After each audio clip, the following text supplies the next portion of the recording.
Hello, I'm the Bunny Man. And I'm Crazy Susie. And welcome back to the In the Eyes of Terror News. So this week, it premiered in the box office. And it really did pretty daggum well. Yeah, $185.10 million just in the first couple of days. Yeah, it did really well. We have yet to watch any review about it. I don't want to do that. I want to see it fresh. So we have no real input. But so far on IMDb is an 8.2 out of 10. Yeah. I have a couple of friends that saw it, and they had mixed reviews, but I didn't really ask many questions. They tried to tell me things, but I was like, you just need to shh, because I'll figure it out on my own. Well, I mean, so far it's doing really good across all the Rotten Tomatoes, the Metacritic, and the IMDb things. I don't know what they call them. Yep, it's doing pretty well.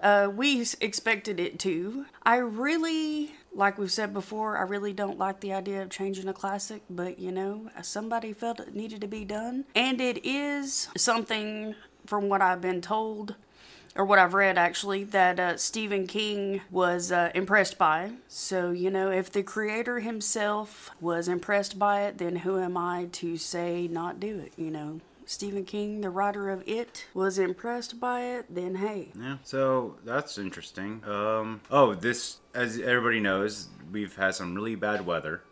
A lot of hurricanes going on lately, so I hope everybody's safe. I really do. And unfortunately, it's also the remembrance of 9/11, the attack on the Twin Towers. Yes, today is September 11th of 2017, and, we do take this day every year to think back and remember all those people that tragically lost their lives, and unfortunately, I'm sure today and this past few weeks, many of other people have lost their lives due to all this horrific weather we've been having, and we do try to take time each day to think about all of those people and the different things that they're going through. And just appreciate the fact that we have a dry place to live and, we're not going through such a tragedy, so. But we are feeling the effects of the weather where we live at. We do. We are having crazy rainy weather, but it is nowhere near in comparison to what those other individuals are going through, so we are very thankful. So, other than that, I do want to bring up a small, PSA would be the best way to put it. There's been some stuff in the news I've read or seen about people giving money to charities and those charities using that money for other things other than helping Harvey victims or Irma or whatever other storms, and they've been using it for their own gains. So just a fair warning, check to make sure, read everything about that charity. Make sure you read all the fine print before you give your hard-earned money to a charity. And that goes with everything, really. Right. I mean, if you know individuals specifically that live in these areas that are being hit hard, I would recommend that you give to those individuals specifically, like directly.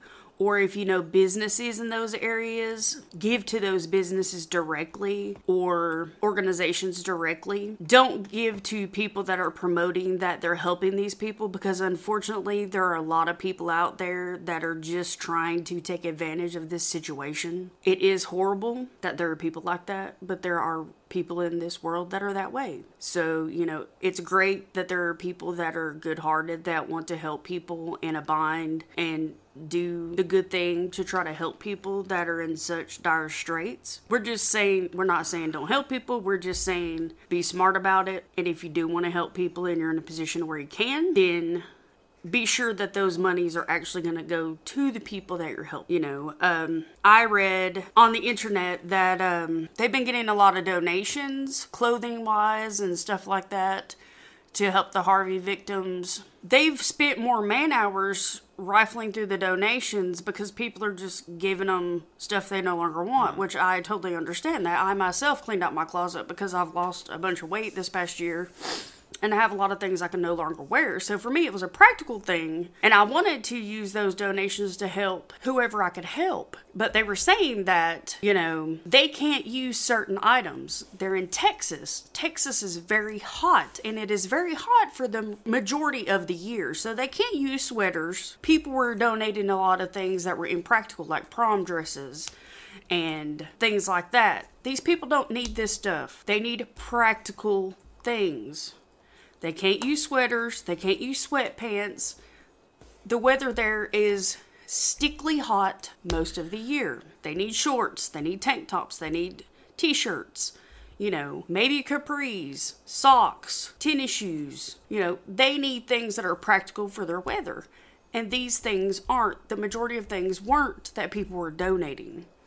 So I can understand that too, because the volunteers were wasting a lot of man hours just trifling through all of these donations that weren't helpful. And the things that weren't helpful were being tossed in garbage trucks that were supposed to be used to help clear out the mess, to help these people try to, clear out areas that could be cleared out. And it was just making more work for the people that were there to try to help get everything organized and cleaned up and everything. So it was just more of a hindrance than anything. So just being conscientious of what you're giving and who you're giving to. Try to help them out as best as you can. That's just a little bit of advice. Yeah. So if you can give, wonderful. Just be conscientious about what you give and who you give your money to. That way, you know your monies are going to actually help the people that you're trying to help. So anyway, we're going to get back to the subject at hand and get to our terror news for the day, September 11th,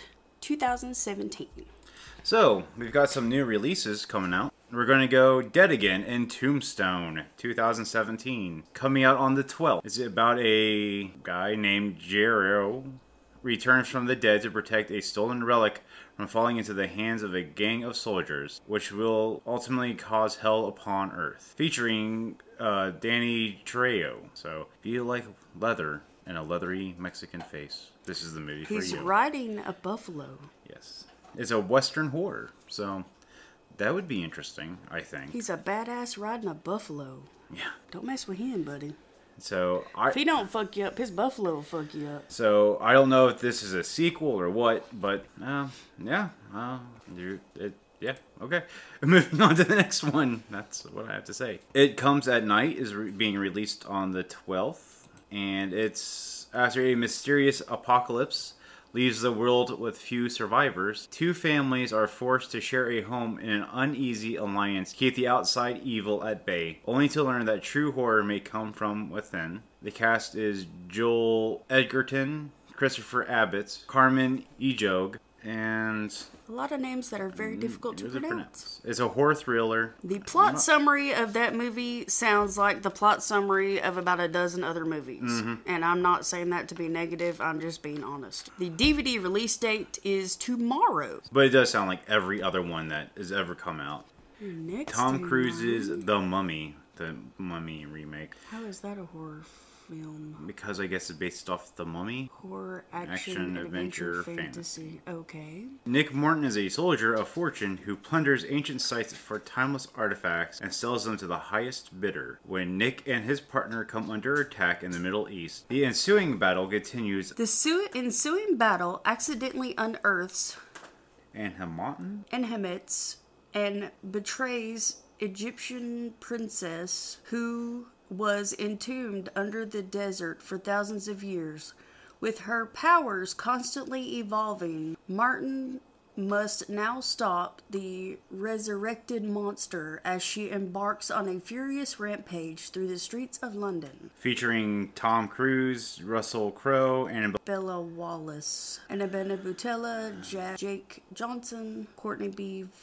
Vance. So yeah, it's pretty much like all the other Mummy movies. But anyway. Okay, the only Mummy movie I liked was the one with Boris Karloff in it. You know, the Universal classic. The original. Yeah, the original. I never cared for the Mummy remakes or the Mummy. You know, I just thought they were corny. They were pretty corny, yeah. You know, my mom loved them, but I couldn't handle. You know, this one, I'm even just from the stills, and I think I've seen the trailer. I had no interest in it. I mean, it's just I'm not a big fan of Mummies Resurrections. Yeah, it's I think it's been killed. it's one of those loosely horror films, honestly. But Yeah, it is what it especially is. with Tom Cruise in it. I just don't see Tom Cruise as the next great action horror guy. Well, it is what it is. It's loosely horror. Yeah, loose horror. Alright. The Hatred. It comes out on the 12th of this month. 4 young women travel to... Their professor's country home You just want to read it? and discover its malevolent past. I'm sorry, words are not coming to you for some reason. I know. It's a thriller horror. It has Sarah Davenport, Andrew Devoff, Darby Walker, Gabrielle Bourne.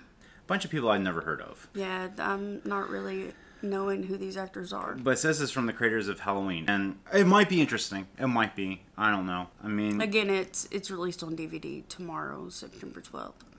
Might be interesting. Yeah. But it sounds like every other horror movie. I wish they would come up with something a little bit more in the plot summary. You know, to tell me what's going on. You know, not spoil it like some, but Right. a little bit more than 4 people go to this house. Crap happens. Malevolent. Malevolent crap happens. And all that sentence, they use that big word, malevolent. Okay. Kitty films scare me. Alright, let's move on to In the Eyes of Terror's convention list. Right? Yeah. Good. So anyway, I have some dirty looks at me. Alright, so this is the one I really want to go to. Make sure, because of all the weather that we're having, to make sure that these are still going on before you make plans on going out there. There's that message. Alright, so this is the one I would go to. The Mothman Festival, as center of Point Pleasant, West Virginia, the home of the Mothman, and where that tragedy happened with the bridge. So it's September the 16th and 17th.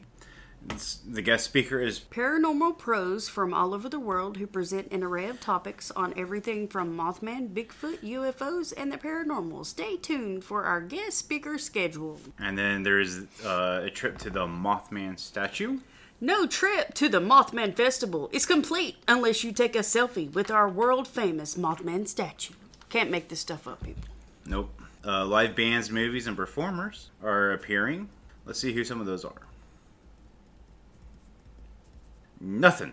I got nothing. They don't have anybody listed. I guess it's going to be a surprise. Surprise. Alright. There's fun for the kids, and there's a Ghostbusters cosplay thing. There's a TNT area bus tour. This is a private bus tour that will lead you into the heart of the famous TNT area where the sightings of Mothman once took place. You will even get to visit the elusive Ammunition bunkers, or igloos, as the locals call them. Okay. A lot of the sightings for the Mothman within these bunkers that they had. So, it's interesting. You can go to the Mothman Museum, or dress up as a Mothman. Mm-hmm. And the 501st Legion Star Wars cosplayers are going to be there. So, they're I'm like... not sure what that has to do with the Mothman, but okay. I really don't either, but they're like their premier Star Wars cosplayers, like, I guess. So, that's cool, if you're into that thing. So, yeah. This is the one I would go, because I've been very interested in... What about the vendors? In the Mothman, for... well, they have Mothman cookies, so... Oh yeah, gotta have that.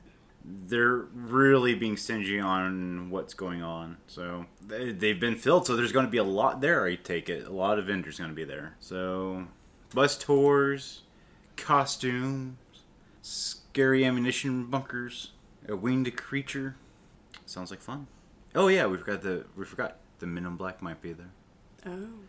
So yeah. So I have an interesting, unrelated Mothman thing that happened to me years ago. So you remember when the Mothman movie came out? Mm-hmm. So I was home alone. My mom was out.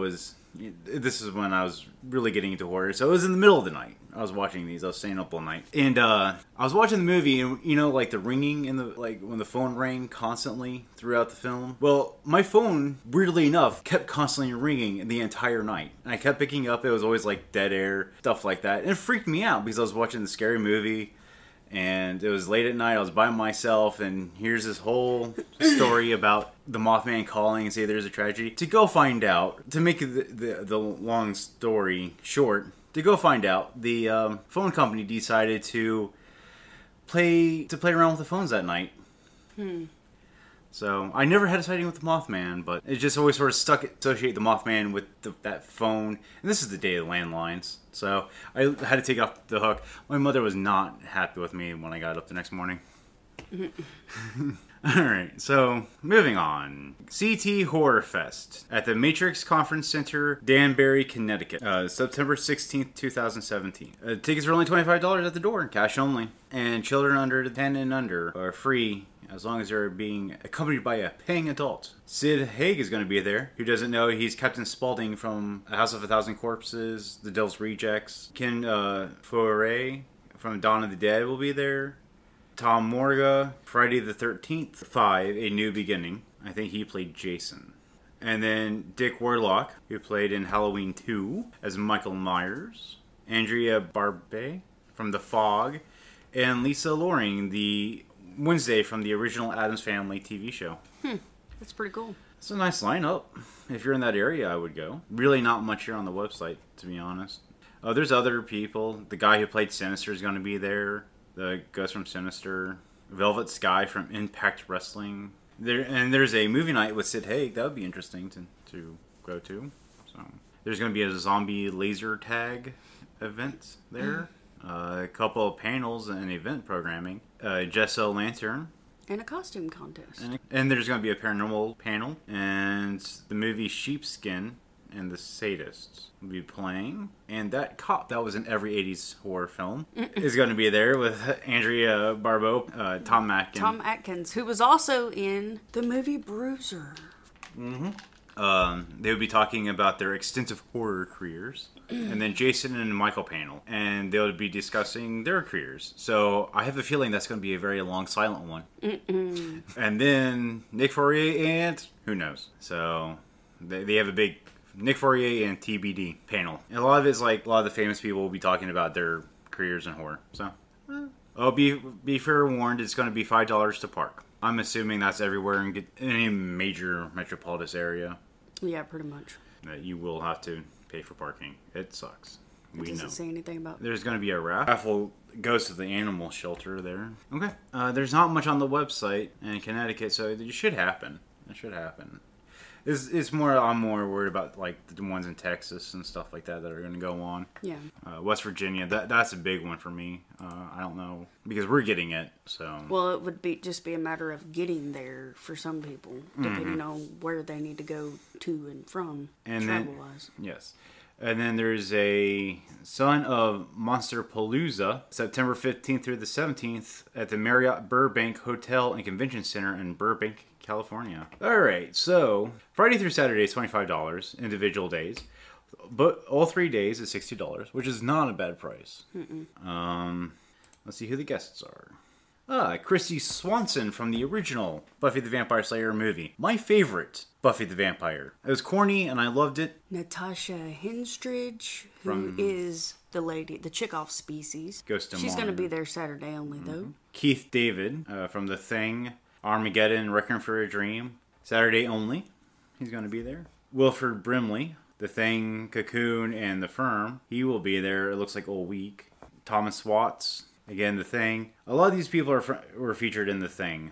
Joel Polis. Steven Yeun is going to be there Saturday. He was featured in Mayhem and The Walking Dead. Yeah. There are just a ton of people that are... Linda Blair's going to be there from The Exorcist. Ton of people that are very well known in the horror community are going to be there. Quinn Lord from Trick or Treat. He played Sam Hain. Robert Cardian from the Revenge of the Nerds. Well, he is from the Revenge of the Nerds, too. Curtis Armstrong. John Kaser, who was the voice from the Tales from the Crypt Keeper. He was... The Crypt Keeper. Yeah. He was the voice of the Crypt Keeper. Bill Moseley from House of a Thousand Corpses. Several FX artists. Yeah, if you're there, I would go. I mean, it looks like a lot of famous people are going to be there, so... Yep, there's loads of guests. And there looks like there's going to be a lot of vendors and artists there. I mean, a whole page full of them. Gore Zone. Looks like there's going to be tattoo artists too. Mm-hmm. Blue Angel 13. Love Paint and Stitches. Acid Queen Jewelry. I would also bring your money. Definitely bring your money. Yep, because if you see something you want, you need to be prepared. The Haunted Dollhouse. An immersive and terrifying walkthrough experience. Son of Conjoined. Experience the Unconventional dark art and exhibit comprised of all original sculptures and canvases displayed in an atmospheric setting. The typography they used on that makes my eyeballs hurt. No, it's they did in Kern. Oh, don't get him started on that. All right. A graphic designer on a website where they used really poor typography or fonts, and they didn't do correct spacing. That's what kerning is. Don't get me started. All right. So, I mean, there's a lot going on at this one. Oh, yeah. And I would definitely, if you're in that area, I would go. It's relatively cheap. And there's a lot of things to do. A lot of very famous people. They got a lot of stuff. It definitely makes my wallet hurt. Because I know me. I would go to this. I would be like, making it rain! And now I'm broke. I don't do strip clubs, but horror conventions. Buying stuff we don't need. Yeah, they definitely got a lot of going on over there. Mm-hmm. All right. Moving on. Well, I think that's it for the conventions. Really not that much going on this week. Not much at all. So it's really with the weather, and at least for us, the weather, and at least it feels like fall's coming in. I'm definitely in the spirit, minus the rain and the horrible weather. Yeah, well, you know. I really do hope it's that. the time of year for hurricanes and all of that, so we do typically have some wet, yucky weather this time of year, so. Yes, but unfortunately, I mean, I think they said something about this is the first time that there's been 5 hurricanes that made landfall, like, on top of each other. Mm. So, or tropical storms, or what, you know, whatever you want to call it. It's just, I really hope everybody's safe. And just, you know, keep an eye on your weather. Be safe. Don't do anything stupid. Right. You know, if they tell you get out, I would definitely get out. Use very good judgment, that's for sure. Mm-hmm. So, hopefully everybody's safe. And I think this is it for Weekly Terror News. And hopefully we'll be in higher spirits next week. Yep, well, we'll scare you guys later. All right, bye.